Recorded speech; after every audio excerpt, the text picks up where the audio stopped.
Welcome students. स्वागत है आपका मेरे यूट्यूब चैनल एग्जाम 321 पर। मैं आपको इस वीडियो के माध्यम से एल्किल हैलाइड बनाने की विधियां पढ़ाने जा रहा हूं और जो कि हाइड्रोकार्बन से कैसे प्राप्त होती है ये पढ़ाऊंगा। तो हाइड्रोकार्बन से एल्किल हैलाइड बनाने की विधियां बहुत ज्यादा इंपॉर्टेंट होती है और लगातार बोर्ड में पूछी जाती है।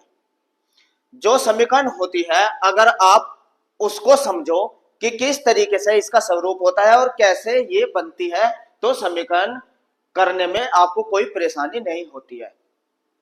तो आइए इस वीडियो के माध्यम से देखिए कितने आसानी से आप हाइड्रोकार्बन से एल्किल हैलाइड या हेलोएरिन बनाने की विधियां सीख पाएंगे। तो आइए शुरुआत करते हैं एल्किल हैलाइड बनाने की विधियां। देखिए हाइड्रोकार्बन से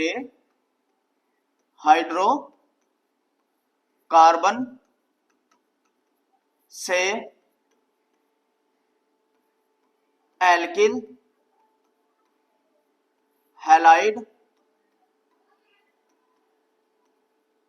बनाने की विधियां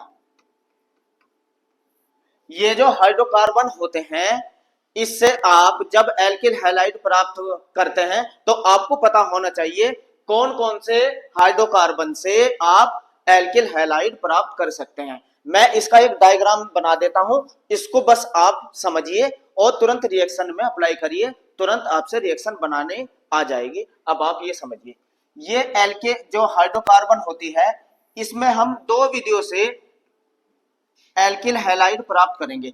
अब वे दो विधियां कौन सी होती है ये आपको पता होना चाहिए। नंबर एक एल्केन से, जो एल्केन होती है उससे हम हाइड्रोकार्बन प्राप्त कर सकते हैं। और नंबर दो एल्कीनो के द्वारा,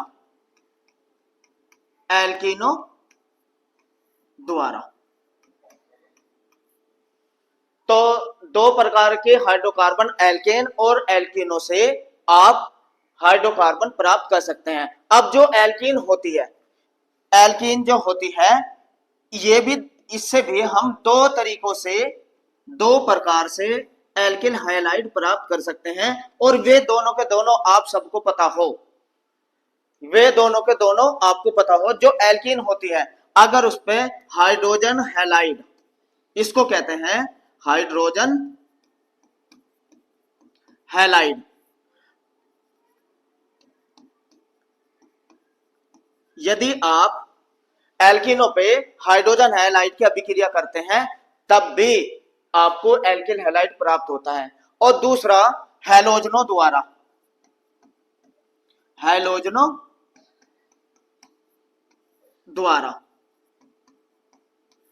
जो हैलोजन्स होती है अगर उसकी भी अभिक्रिया आप एल्कीनो से कराएंगे तब भी आपको एल्किल हैलाइड प्राप्त होती है। यह हुआ हाइड्रोकार्बन से एल्किल हैलाइड प्राप्त करने की विधियां। लेकिन सबसे पहले आपको बेसिक नॉलेज होनी चाहिए। जिन बच्चों को ये पता है हाइड्रोकार्बन किन्हें कहते हैं उनको कोई परेशानी नहीं आएगी समीकरण करने में, लेकिन जिनको नहीं मालूम तो सबसे पहले मैं आपको यही बताऊंगा कि हाइड्रोकार्बन किसे कहते हैं, एल्केन कैसे बनते हैं, एल्कीन कैसे बनते हैं। जब तक ये नहीं जानोगे तो समीकरण बनाने में परेशानी होती है। तो आइए सबसे पहले मैं यही समझा दूं आपको कि हाइड्रोकार्बन कहते किसको है। हाइड्रोकार्बन के बारे में आपको पता हो उसके बाद मैं आपको समीकरण बनानी सिखाऊंगा। सबसे पहले हाइड्रोकार्बन सीखे। देखिए हाइड्रोकार्बन किसे कहते हैं ये समझिए। हाइड्रोकार्बन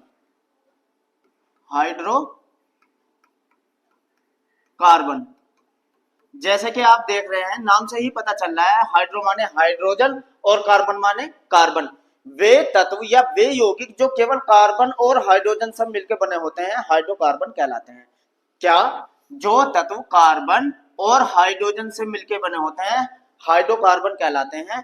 कार्बन और हाइड्रोजन के अलावा कोई दूसरा तत्व ना हो उनको हाइड्रोकार्बन कहते हैं। अब ये हाइड्रोकार्बन जो होते हैं, सभी स्टूडेंट्स ध्यान दें, जो ये हाइड्रोकार्बन होते हैं ये दो तरीके के होते हैं। अब आप समझिए सब, जो हाइड्रोकार्बन होते हैं ये दो प्रकार के होते हैं। नंबर एक संतृप्त हाइड्रोकार्बन, संतृप्त हाइड्रोकार्बन, और दूसरे जो होते हैं असंतृप्त हाइड्रोकार्बन, असंतृप्त हाइड्रोकार्बन। देखिए संतृप्त हाइड्रोकार्बन कौन से तत्व या यौगिक होते हैं वे समझिए। जिन तत्वों के, जिन कार्बन कार्बन के मध्य एकल बंध आता है, ये समझिए आप, जिन कार्बन कार्बन के मध्य एकल बंध आता है वे संतृप्त हाइड्रोकार्बन कहलाते हैं। और जिन कार्बनों के मध्य कार्बन कार्बन के डबल बॉन्ड आए या ट्रिपल बॉन्ड आए उसे असंतृप्त हाइड्रोकार्बन कहते हैं। यानी कि अगर कार्बन कार्बन के मध्य डबल बॉन्ड आया हुआ है तो असंतृप्त या ट्रिपल बॉन्ड असंतृप्त, लेकिन अगर कार्बन कार्बन के मध्य एकल बंध आए तो वे संतृप्त हाइड्रोकार्बन कहलाते हैं। अब आप एक बात और समझिए, ये संतृप्त हाइड्रोकार्बन जिनको हम एल्केन भी कहते हैं, एल्केन, और इसका अनुलग्न होता है एन। अब आप समझिए, और इसका फार्मूला होता है CnH2n + 2। फार्मूला याद करने की जरूरत नहीं, मैं आपको समझा दूंगा कि एल्केन कैसे लिखे जाते हैं, आपको लिखना आने चाहिए, पहचान करनी आनी चाहिए बस। इसी तरीके से असंतृप्त हाइड्रोकार्बन दो प्रकार के हो जाते हैं, एक वो जिसमें कार्बन कार्बन के मध्य डबल बॉन्ड आया है उसको हम कहते हैं एल्कीन, और इसमें अनुलग्न आता है एन। इसी तरीके से वे असंतृप्त हाइड्रोकार्बन जिनमें कार्बन कार्बन के मध्य ट्रिपल बॉन्ड आता है उनको कहते हैं एल्काइन, और इसमें अनुलग्न आता है आइन, आइन। अब ये कैसे हो रहे हैं ये भी आप समझिए। अब आप देखिए, जो एल्केन है, जो एल्केन है ये देखिए, इसमें आप देख रहे होंगे जितने आपने यहां कार्बन की संख्या ली है हाइड्रोजन की संख्या दुगना करके 2 आती है। यानी कि जितनी आपने कार्बन की संख्या ली थी उसका दुगना करिए कार्बन की संख्या का और उसमें 2 जोड़ दीजिए, जब उसे आप एल्केन कह सकते हैं। इसमें देखिए आप, जितने इसमें जो फार्मूला होता है CnH2n, इसमें भी आप देख रहे होंगे एल्कीन में क्या हो रहा है, जितने कार्बन की संख्या आप ले रहे हैं दुगना कर दीजिए उतने हाइड्रोजन की संख्या आ जाती है। अगर मैं इसका भी फार्मूला लिखूं, देखिए CnH2n-2, इसमें हम क्या कर रहे हैं, दुगना करके 2 घटा दे रहे हैं, दुगना करके 2 घटा दे रहे हैं। अब आप कह रहे होंगे ये चल क्या रहा है, आइए मैं अच्छे से समझा देता हूं ये चल क्या रहा है। अगर आप कार्बन की संख्या, अगर आप कार्बन की संख्या 2 लेते हैं तो देखिए 2 का दुगना करिए, दुगना लिखा ना, 2 दूनी 4 और 2 जोड़ दीजिए 6, उतने हाइड्रोजन आ जाएंगे। तो ये हुआ एल्केन। नाम भी बताऊंगा कैसे लिखे जाते हैं, ये भी देखते रहिए। पहले आप ये समझिए, अगर मैं कार्बन की संख्या 3 ले लूं तो हाइड्रोजन की संख्या कितनी आएगी, दुगना करिए 3 का, 3 दूनी 6 और 2 जोड़िए 8, हाइड्रोजन के हो जाएंगे 8। तो ये एल्केन होती है। फिर देखिए, अगर आप कार्बन की संख्या 4 लेते हैं तो हाइड्रोजन की संख्या कितनी आएगी, 4 का दुगना करिए 8 और 2 जोड़ दीजिए 10।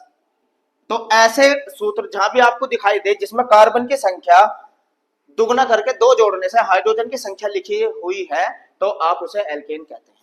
इसमें दुगना करना होता है। देखिए कार्बन की संख्या अगर आपने 2 ली है तो दुगना करिए, 2 दूनी 4, हाइड्रोजन की संख्या 4 आ जाएगी, यह एल्कीन होती है। इसी तरीके से अगर आपने कार्बन की संख्या 3 ली है तो हाइड्रोजन की संख्या कितनी आएगी, दुगना करिए, 3 दूनी 6। अगर कार्बन की संख्या 4 ली है तो हाइड्रोजन की संख्या कितनी आएगी, 4 दूनी 8। अगर दुगना करके हाइड्रोजन की संख्या लिखी हुई है तो आप उसको कहेंगे एल्कीन। अब एल्काइन देखिए, दुगना करके आपको 2 घटाने हैं तो हाइड्रोजन की संख्या आ जाएगी। देखिए कैसे, अगर आपने कार्बन की संख्या 2 ली है तो हाइड्रोजन की संख्या कितनी आनी है, 2 दूनी 4, 4 में से 2 घटाइए 2। इसी तरीके से कार्बन की संख्या अगर आपने 3 ली है तो हाइड्रोजन की संख्या दोगुना करके 2 घटाइए, 3 दूनी 6, 6 में से 2 गए 4। कार्बन की संख्या 4 ली है तो हाइड्रोजन की संख्या कितनी हो जाएगी, दोगुना करके 2 घटाइए, 4 दूनी 8 में से 2 गए 6। तो इस तरीके से आप एल्केन, एल्कीन, एल्काइन के फार्मूले आराम से लिख पाएंगे। अब नाम, ये तो आपको पता होना चाहिए। कार्बन की संख्या 1 होती है तो मैथ कहते हैं, कार्बन की संख्या 2 होती है तो एथ कहते हैं, कार्बन की संख्या 3 होती है तो प्रोप कहते हैं, कार्बन की संख्या 4 होती है तो ब्यूट कहते हैं, कार्बन की संख्या 5 होती है तो पेंट कहते हैं, कार्बन की संख्या 6 होती है तो हेक्स कहते हैं, 7 को हेप्ट कहते हैं। अगर आपको ये पता तो नाम भी आप बहुत आसानी से लिख पाएंगे इनके। अब आप नाम भी देखिए, कार्बन की संख्या कितनी है 2, तो 2 को हम क्या कहते हैं एथ, और इसमें क्या जुड़ेगा एन, अनुलग्न क्या जुड़ेगा एन, तो इसका नाम हो गया एथेन। इसमें इन जुड़ेगा एथीन, इन, इसमें आइन जुड़ेगा एथाइन। ये देखिए अनुलग्न, ठीक है, समझ गए।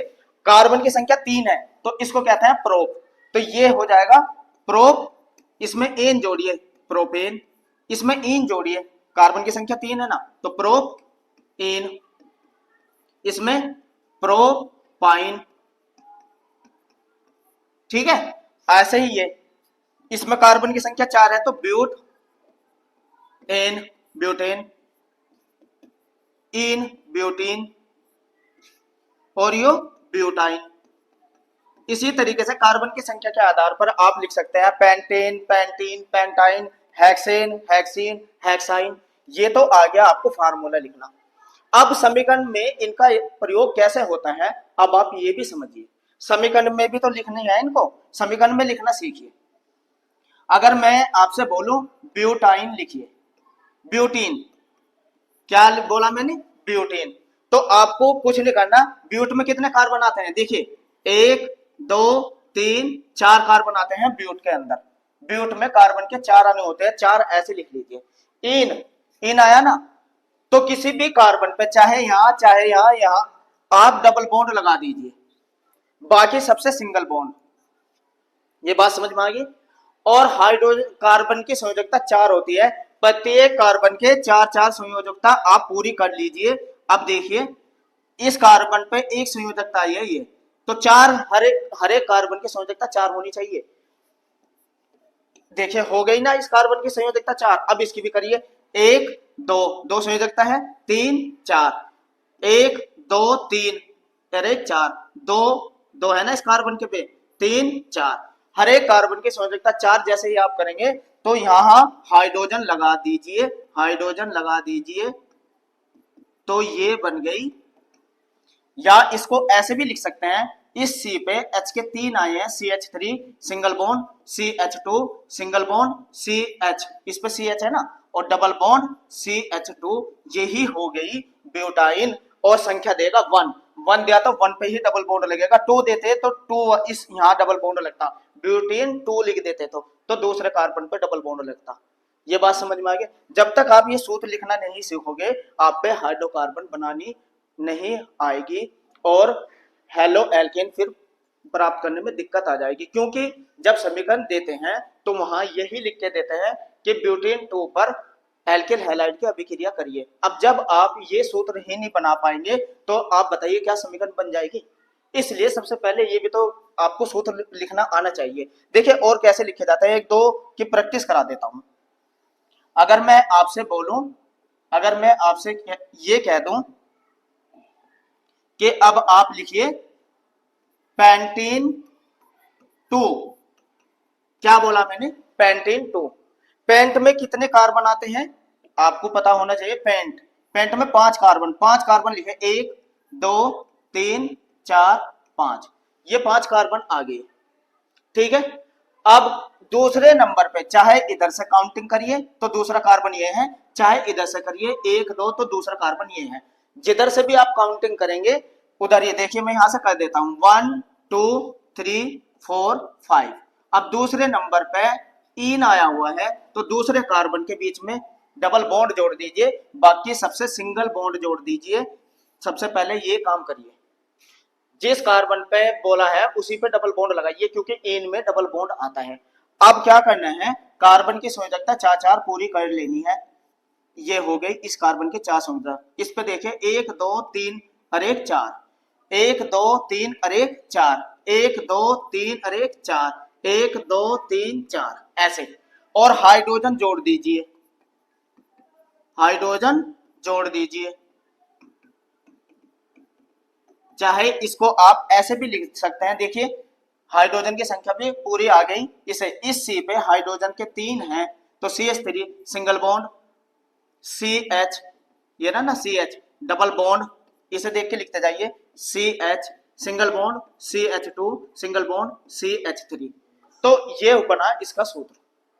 तो जब आपको समीकरण में पेंटीन 2 पर HX की क्रिया करने को देगा तो जब आप पे ये सूत्र ही नहीं लिखा जाएगा तो समीकरण हो जाएगी नहीं ना।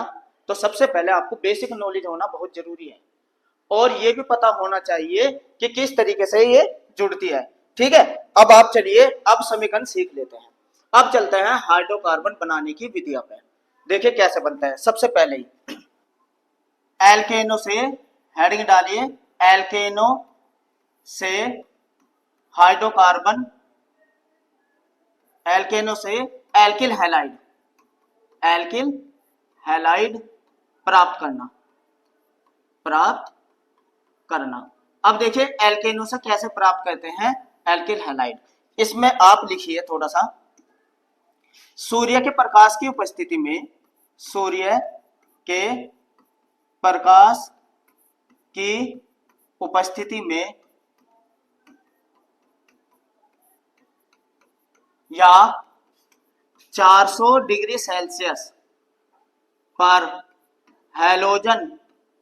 हैलोजन्स की अभिक्रिया द्वारा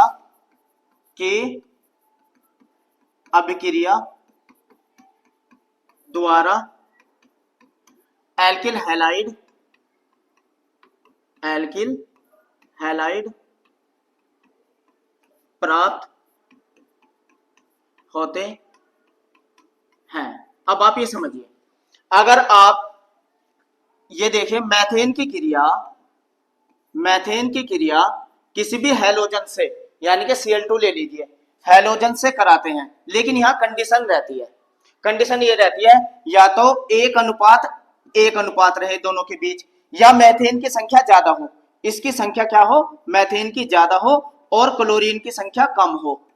तब ऐसी कंडीशन में और सूर्य के प्रकाश की उपस्थिति में करा देते हैं, सूर्य का प्रकाश। अगर या 400 डिग्री सेल्सियस टेम्परेचर रखना है, इन दोनों में से कोई सा भी एक अपनाते हैं तो क्या होता है, एक हाइड्रोजन Cl के साथ HCl के रूप में बाहर हो जाती है। यानी कि इस CH4 है ना, इसमें से एक हाइड्रोजन निकल के Cl के अणु को लेकर बाहर हो गई और CH3 मैथिल क्लोराइड प्राप्त हो जाता है। इस तरीके से आपने देखा क्या प्राप्त हो गया, एल्किल हैलाइड। लेकिन कंडीशन ये रहनी चाहिए कि इस तरीके से मैथिल क्लोराइड प्राप्त किया जाता है। लेकिन अगर क्लोरीन की संख्या आपने ज्यादा कर दी और मैथेन की आयतन कम रह गया, क्लोरीन की संख्या ज्यादा है और मैथेन की संख्या कम, किसी भी एल्केन, कोई भी एल्केन ले सकते हैं, मैंने तो मैथेन का उदाहरण दिया है, एथेन भी रख सकते हैं और प्रोपेन भी। देखिए अगर एथेन रख देते C2H6, ये तो होता है एथेन, इसकी भी क्रिया अगर क्लोरीन से करा दी जाए सूर्य के प्रकाश की उपस्थिति में, सूर्य का प्रकाश, देखिए समीकरण तो वही है ना, जो एल्केन कर रही है व्यवहार वही करेगी। एक H यहां से बाहर हो जाएगा, HCl बाहर हो जाएगा और क्या बचेगा, C2H5Cl। देखिए यहाँ एथिल आ गया, यहाँ एथिल क्लोराइड पर, अगर एथिल लिया तो एथेन ली तो एथिल क्लोराइड प्राप्त होगा, प्रोपेन लेंगे तो प्रोपिल क्लोराइड प्राप्त होगा। जौन से भी एल्केन आप यहाँ लेंगे उसी एल्किल वही एल्किल हैलाइड प्राप्त होता है। तो ये तो समझ में आ गया, लेकिन कंडीशन ये रहती है अनुपात इतना ही रहना चाहिए तभी ये प्राप्त होता है। लेकिन अगर क्लोरीन की संख्या ज्यादा कर दी, अब आप इसको भी समझिए, इस समीकरण को भी देखिए, अगर क्लोरीन की संख्या आपने ज्यादा कर दी,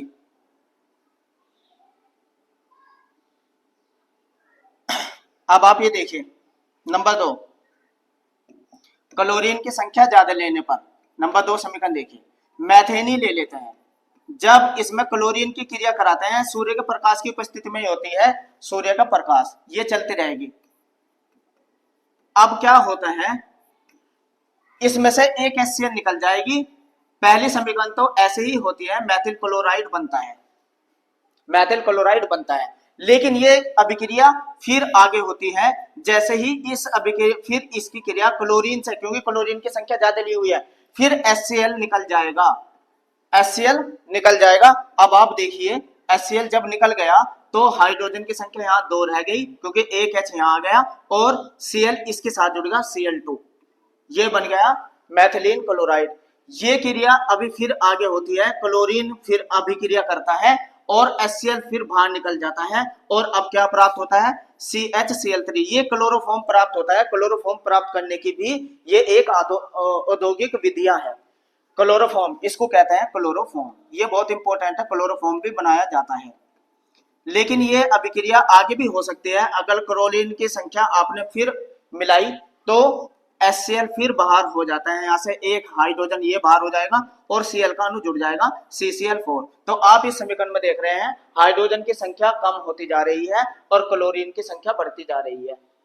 ये कब कंडीशन आती है, जब क्लोरीन की संख्या आपने ली हुई हो अधिक मात्रा में, तो ये कार्बन टेट्रा क्लोराइड प्राप्त होता है, कार्बन टेट्रा क्लोराइड। तो जो भी तत्व आपको इसमें से प्राप्त करना हो, प्रभाजी आसवन के द्वारा उचित अनुपात में मिलाकर ही वो तत्व प्राप्त कर सकते हैं, प्रभाजी आसवन द्वारा। और ये एक प्रतिस्थापन अभिक्रिया कहलाती है।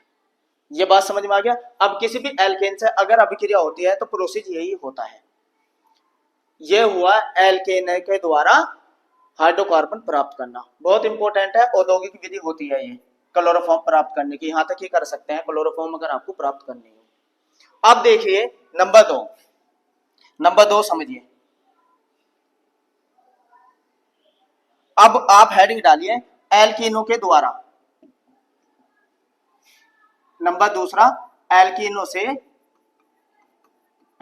से एल्किल हैलाइड, एल्कीनो से प्राप्त करना।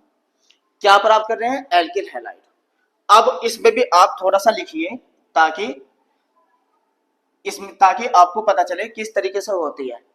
अब एल्कीनो से प्राप्त कर रहे हैं जिसमें कार्बन कार्बन के मध्य डबल बॉन्ड आया हुआ है उनसे। अब आप इसमें देखिए एल्कीनो की अभिक्रिया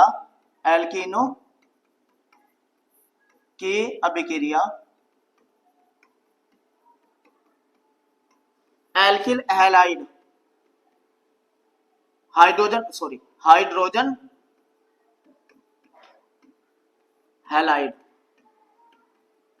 यानी कि HX से कराने पर एल्किल हैलाइड प्राप्त होते हैं।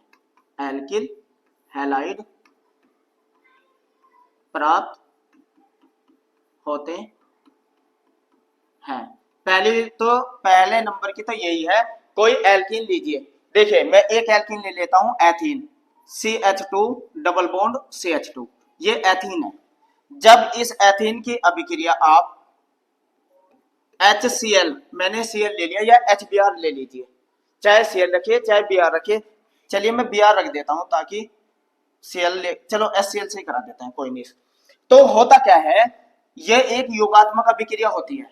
जैसे ही इसे गर्म करते हैं, एक हाइड्रोजन तो चाहे यहाँ किसी भी जगह आ जाएगी, तो ये CH3 हो गया। ये हाइड्रोजन मैंने इस कार्बन के साथ जोड़ दी, तो हाइड्रोजन के 2 थे तो 3 हो गए, और ये डबल बॉन्ड अब सिंगल बॉन्ड में बदल गया, और CH2 ये Cl यहां इस कार्बन से आके जुड़ गई, CH2Cl, ये प्राप्त हुई मैथिल क्लोराइड। ये एक योगात्मक अभिक्रिया हुई।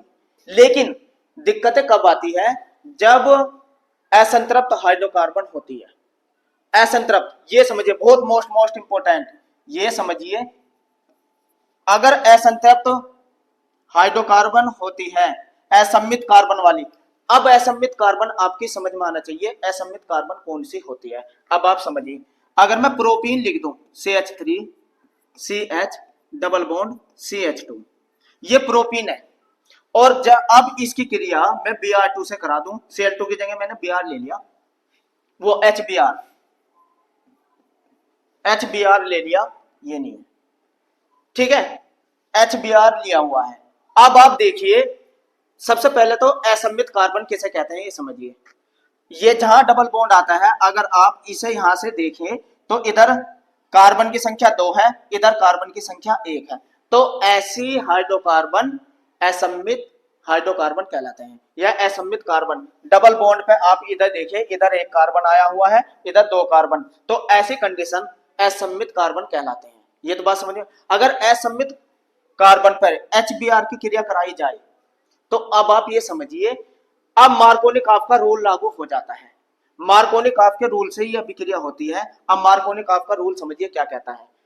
ऐसे कंडीशन में जिन दो कार्बन के बीच में डबल बॉन्ड आता है तो ऋणात्मक भाग HBr को देखिए, HBr जो होता है ना, इसे तोड़ेंगे तो H पॉजिटिव में Br माइनस में, तो ऋणात्मक भाग उस कार्बन पर जाएगा जहां हाइड्रोजन की संख्या कम होती है। तो हाइड्रोजन की संख्या कम कहां है, यहाँ। मार्कोनिक आपका रूल फिर समझिए, असममित कार्बन पर जब किसी एल्किल हैलाइड की अभिक्रिया कराई जाती है, हाइड्रोजन हैलाइड ले लीजिए, हाइड्रोजन हैलाइड की अभिक्रिया कराई जाती है तो ऋणात्मक भाग उस कार्बन पर आके जुड़ता है जहां हाइड्रोजन की संख्या कम है। अब देखिए आप, यहाँ कार्बन के साथ हाइड्रोजन एक है, यहाँ कार्बन के साथ हाइड्रोजन दो है, तो Br यहां आके जुड़ेगा, Br इस कार्बन पर आके जुड़ेगा क्योंकि हाइड्रोजन की संख्या कम है। मार्कोनिक आपका रूल भी बहुत इंपॉर्टेंट है, नोट कर लीजिएगा। अब और हाइड्रोजन इस कार्बन पर आके जुड़ेगा क्योंकि योगात्मक अभिक्रिया है। अब आप इस समीकरण को देखिए कैसे बनी, CH3 CH, ये CH है ना, यही Br जोड़ दीजिए और CH3, ये बना। तो अगर असममित कार्बन पर HBr की या हाइड्रोजन हैलाइड की किसी की भी क्रिया कराते हैं तो मार्कोनिक आपके रूल से कराइए कि ऋणात्मक भाग उस कार्बन पर जोड़िए जिस पे हाइड्रोजन की संख्या कम है। इसे देखिए, ठीक है ना। तो अब आप एक असममित हाइड्रोकार्बन और लिख देता हूं, अगर ये समीकरण एक बार और समझ लीजिए अच्छे से आप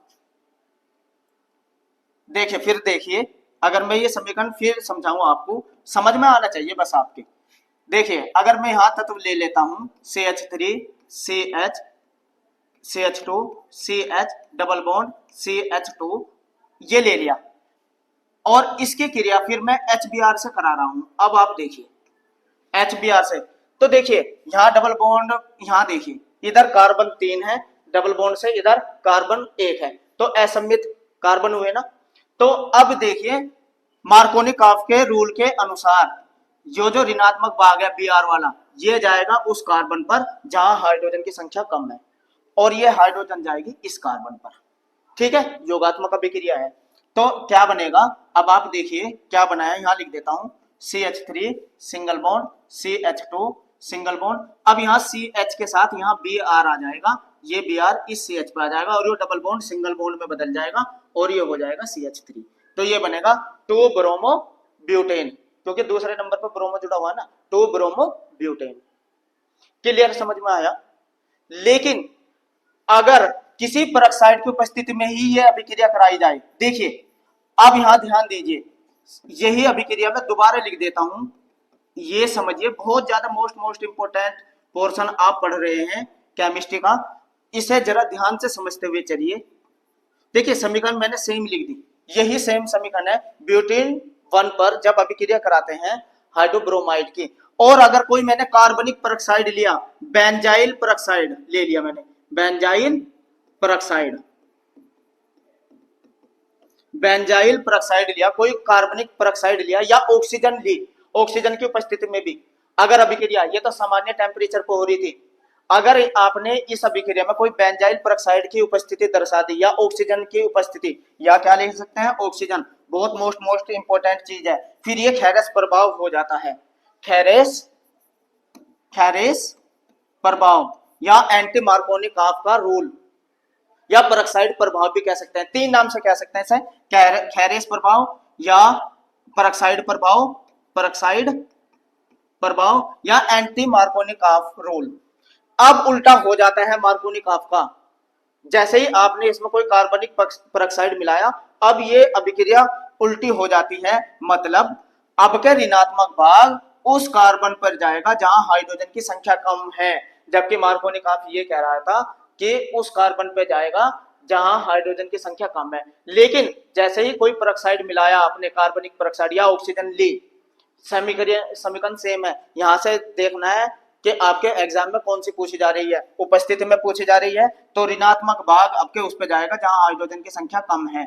इन दोनों को देख लीजिए, यहाँ हाइड्रोजन की संख्या का 1 है, यहाँ 2 है, तो उल्टा हो गया। अब क्या बनेगा तत्व, यहाँ लिख देता हूं CH3 CH2 CH, यहाँ तो हाइड्रोजन आ जाएगी इस कार्बन पे, तो ये हो जाएगा CH2 और ये सिंगल बॉन्ड बन जाएगा और CH2Br यहाँ आएगा अब के। बस ये अंतर होता है।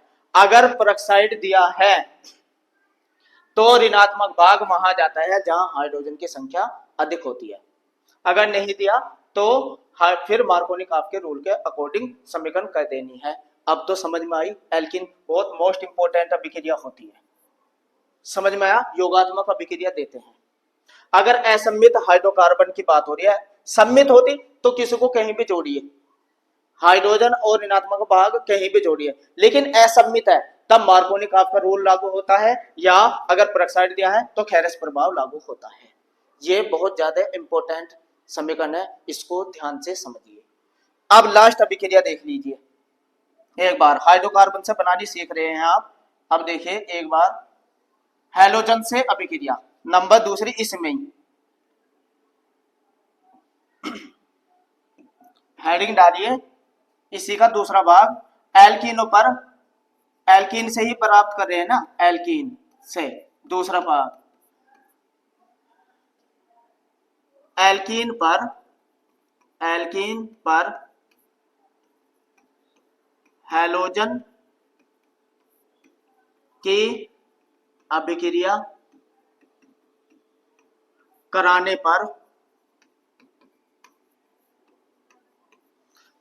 हैलोजन की क्रिया करा रहे हैं, लेकिन हैलोजन आपको या तो Br2 लेनी है या I2, इन दोनों में से कोई सी एक लेनी है, कि अभिक्रिया जब कराते हैं तो 20 डाई हैलाइड प्राप्त होता है, प्राप्त होता है।